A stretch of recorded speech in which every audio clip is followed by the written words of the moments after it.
Good morning, class. Today we're going to talk about stress, health, and human flourishing. Okay, so stress is something that occurs when something in our environment causes activation of that sympathetic nervous system. Remember back in chapter 2, we talked about that fight or flight response? That's what that is. So when something in the environment causes us to have an activation of the sympathetic nervous system, that's what stress is. Now, for animals in the wild, they only have activation of that sympathetic nervous system when they're actually about to be eaten. Because so when there's an actual life or death threat, that's when their sympathetic nervous system kicks in. Humans, though, we're kind of weird. We have a sympathetic nervous system response for all kinds of things, like traffic, like having to sit at home, like taking a test. So these things that are not life-threatening can cause activation of our sympathetic nervous system. And the results of that can cause damage to our bodies. So this is a great example how something that is mostly mental can actually have a physical effect on our bodies. So here's a couple of ways that happens. When stress happens, we can either praise it as something that is a threat to us or something that is challenging. Basically, this is something I can overcome. But not all stress is bad. A little bit of stress can actually motivate us. For example, if you know that you have a test due in a couple of weeks, starting to prepare for it now can be a good thing. So you start a little bit of studying now, and that will kind of motivate us. However, if I tell you, hey, you have a test tomorrow, well, that's too much stress. And too much stress can actually lead a person to shutting down, not doing anything.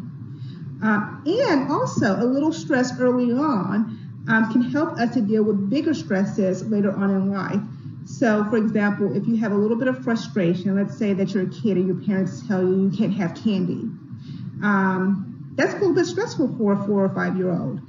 But being a little bit stressed helps to build up resilience, helps to build up coping strategies, so that when we're told no later on, we have the skills to deal with that.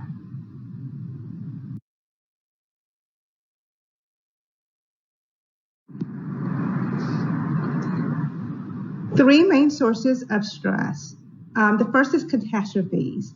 Your book defines catastrophes as a large-scale, life-changing event. Large scale meaning that it happens to a lot of people, like a flood or a natural disaster, or like what we're dealing with now, having to sit at home because of the coronavirus. I'm going to change the definition just a little bit. I'm going to say that catastrophe is an unexpected life-changing event. And the reason why I'm leaving off the large-scale part is because catastrophes can be personal. For example, if someone gets in an accident and loses their legs, well, that is definitely a personal catastrophe. It's an unexpected life-changing event. But again, for the purposes of your test, your book says large-scale life-changing event.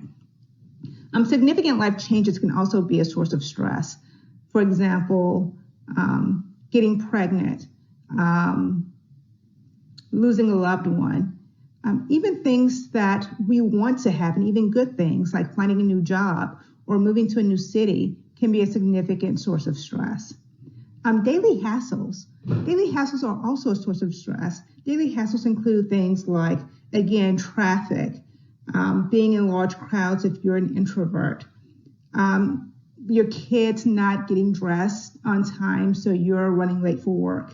The thing about daily hassles, though, is daily hassles can be more detrimental to your health than catastrophes, because catastrophes happen rarely, and once they happen, we deal with them and we move on. But daily hassles never go away.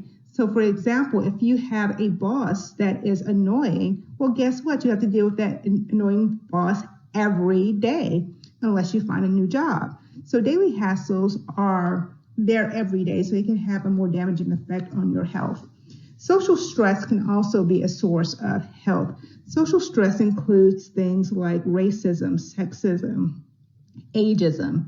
So things that a person has to deal with, again, on a daily basis, just to function in society. So these are all sources of stress.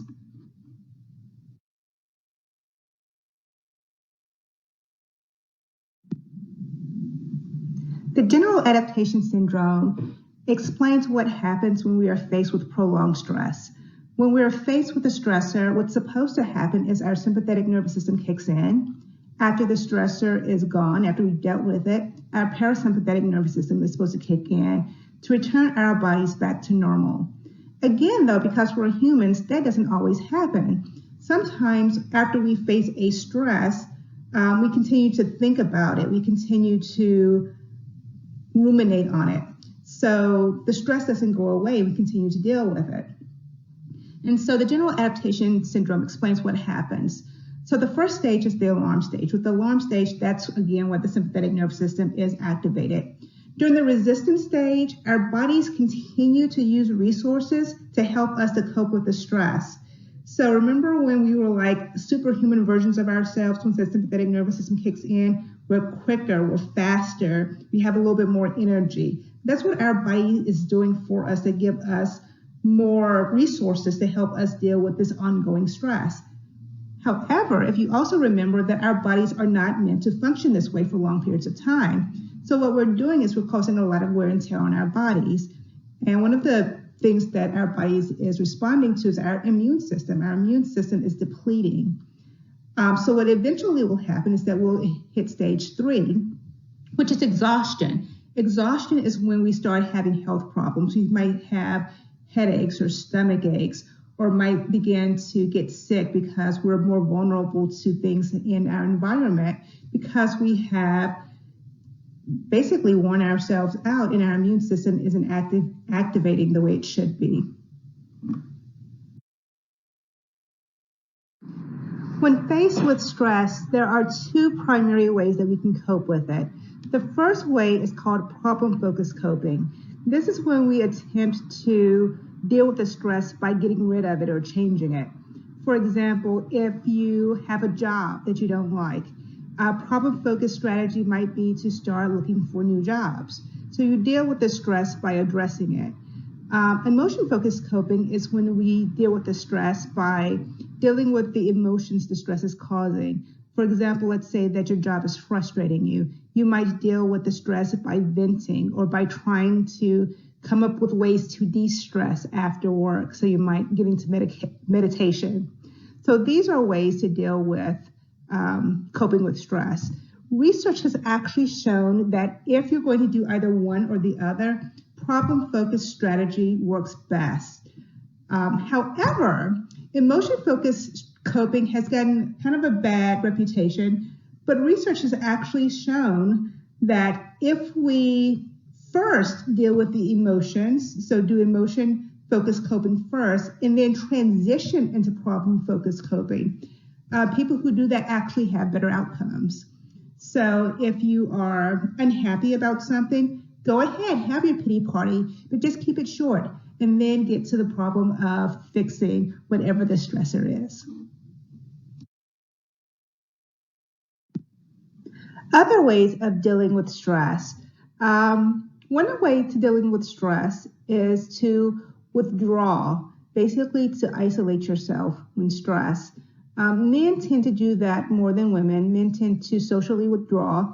They also tend to turn to work, turn to alcohol, and turn to aggression as a way of dealing with stress. Women tend to do something called tend and befriend. Tend and befriend is a problem focus, is a strategy in which you deal with the stress by finding others who are going through the similar stressor and kind of talking about it, talking it out with them. So that's another way of dealing with stress. This slide just shows some ways in which stress can cause negative health outcomes. For a better understanding of the negative health outcomes caused by stress, I do encourage you to watch the video, Stress, Portrait of a Killer. That really outlines all the physical and mental things that can be brought about as a result of stress. Personality may also affect how you deal with stress. and therefore how your health outcomes will be. Type A personality, they're very driven, very hardworking, very aggressive. They also tend to have a hostile component. Type B, they're very easygoing, very relaxed, kind of come what comes personality. Your book doesn't talk about type C, but I wanted to add it here. Type C, they have difficulty expressing their emotions. They kind of keep things bottled up, and they tend to be more interested in taking care of others' needs in lieu of neglecting their own. So that's type C. And type D, they also suppress negative emotions, but they suppress negative emotions in order to avoid social disapproval. They don't tend to be very confident that their emotions are correct. So they will just kind of rather hold on to the emotions and not express them. So how does this relate to health consequences? With type A, you see more instances of heart disease than with any other personality type, particularly if that type A personality has a hostile component. With type C, you see more instances of cancer, particularly skin cancer. With type B and D, you don't see higher incidences of any particular health consequence. However, with both B and D, what you do see is that after they have a health diagnosis, their prognosis, their recovery is actually worse. So that's something that you see with the personality types.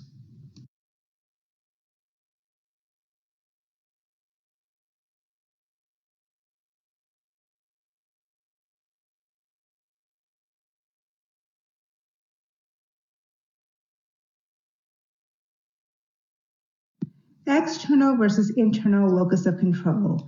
External locus of control basically means a belief that what happens to you is controlled by outside forces, is controlled by the environment or by fate or destiny or the system. Internal locus control is the belief that what happens to you is because of decisions, actions, etc. that you make. Interestingly, whether a person has an external or an internal locus of control does affect their level of stress. People with internal locuses of control tend to have less stress than people who have external locuses of control. Being a pessimist means looking at the worst aspect of things. Being a pessimist kind of means seeing the glass as half empty. Pessimism is correlated with higher risks of depression, higher instances of stress, and higher risk of death. So yes, the glass may be half empty, but go ahead and see it as half full.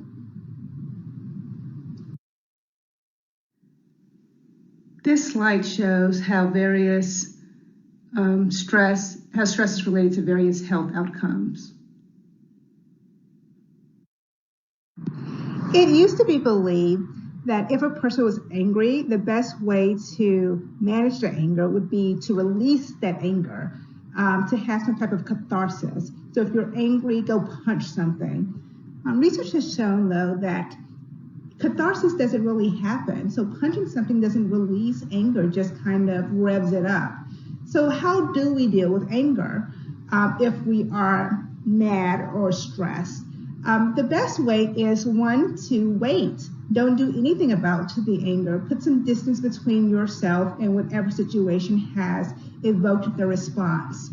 Find a healthy distraction, something like exercise. Again, something I'm always for, right, guys? And distance yourself. Hey, you can distance yourself by taking a walk. So there you go.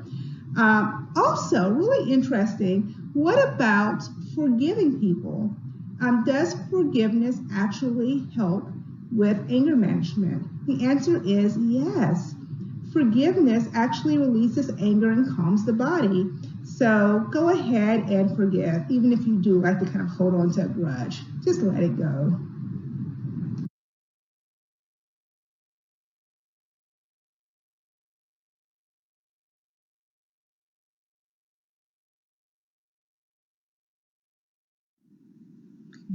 Perceived control and learned helplessness is related to how much stress we perceive. This video outlines how that happens.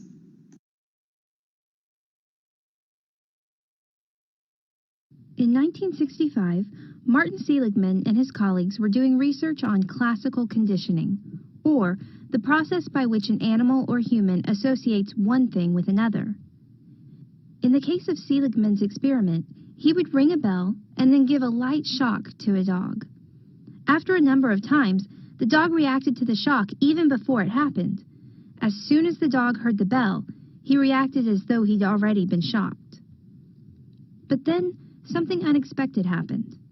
Seligman put each dog into a large crate that was divided down the middle with a low fence. The dog could see and jump over the fence if necessary. The floor on one side of the fence was electrified, but not on the other side of the fence. Seligman put the dog on the electrified side and administered a light shock.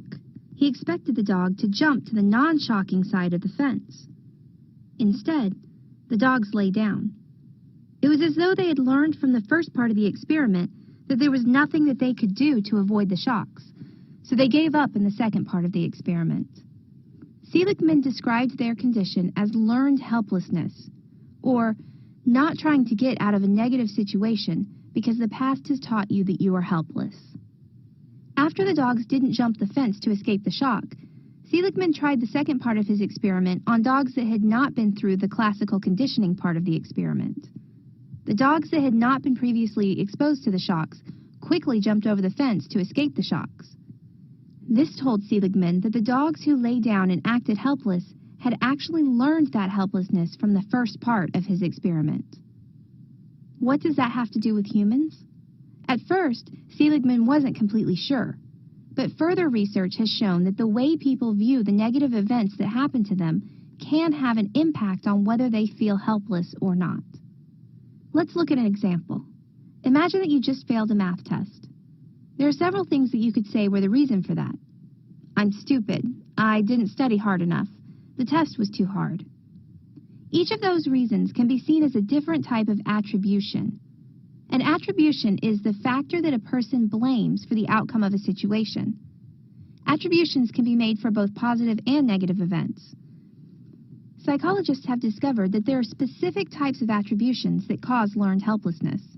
The attributions most likely to cause learned helplessness are internal, stable, and global. An internal attribution is any attribution that gives the cause of an event as something to do with the person as opposed to something in the outside world. For example, if you believe you failed a test because you're stupid, that's an internal attribution. Compare that to believing that the test was hard. That's an external attribution. You're blaming the test, which is outside of your control. A stable attribution is one that doesn't change over time or across situations. For example, believing that you failed because you're stupid is a stable attribution. The fact that you're stupid won't change depending on the situation. Compare that to believing that you failed because you didn't study enough. That's not a stable attribution, because next time you can change that and study more. Finally, a global attribution is the belief that the factors affecting the outcome applies to a large number of situations, not just one of them. For example, believing you failed a test because you're stupid is a global attribution because it is true in that class and in many others. However, if you believe that you failed a test because you're bad at that particular subject, it is specific. Just because you failed the math test doesn't mean that you'd fail an English test. As we said before, learned helplessness is most likely to be caused by attributions that are internal, stable, and global. In the example above, the attribution most likely to contribute to learned helplessness is the belief that you failed because you're stupid. Of course, a single test is probably not going to cause learned helplessness, but many studies have been done showing the effect of negative events over time. For example, one study showed that children who regularly did badly in math became convinced that they were bad at math and that there was nothing they could do. The resulting learned helplessness meant that they stopped trying to do well in math. It became a self-fulfilling prophecy where they gave up and, as a result, continued to struggle in math. Another study looked at learned helplessness in college freshmen. It's believed that many freshmen struggle academically because they make attributions that lead to learned helplessness. To combat this, researchers randomly selected freshmen to receive instruction on how things like intelligence and success change over time. The result? Those freshmen who received the instruction had less academic issues than the freshmen who did not. They displayed fewer symptoms of learned helplessness. In addition to these studies, there have been many studies showing how learned helplessness can lead to depression. Learned helplessness also contributes to raising stress levels, reducing the ability of a person to learn new things, and decreasing a person's effort. This makes sense. If you don't think what you do will help, you're less likely to try. Learned helplessness occurs when people or animals feel helpless to avoid negative situations. Martin Seligman first observed learned helplessness when he was doing experiments on dogs. He noticed that the dogs didn't try to escape the shocks if they had been conditioned to believe that they couldn't escape.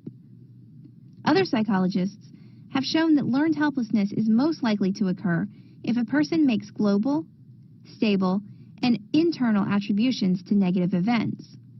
Learned helplessness has many effects. It can cause depression and high stress, and can decrease effort and the ability to learn new things.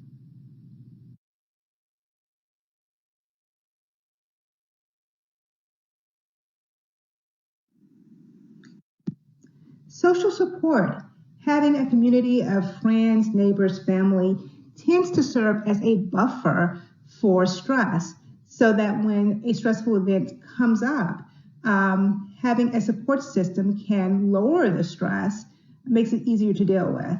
So you don't have to have a big gang of friends, just have a few good ones, and that's going to help your level of stress. Here are a couple more ways to reduce stress. Aerobic exercise. Are you surprised? Probably not. We've been talking about physical exercise all semester long. Here's just another instance where just being physically active, and again, you don't have to do a whole lot, 30 minutes a day, is going to have tremendous returns in terms of health. Relaxation. Activities that are relaxing, like fishing, reading a book, can also help to reduce stress. Meditation has actually been shown to not only reduce stress, but to increase happiness. So here are just a few more ways to reduce stress. Our mood fluctuates throughout the day and throughout the week. This slide just kind of shows that anxiety and depressive feelings aren't really permanent. And that's the end of our first slide of stress. Our next slide is coming shortly.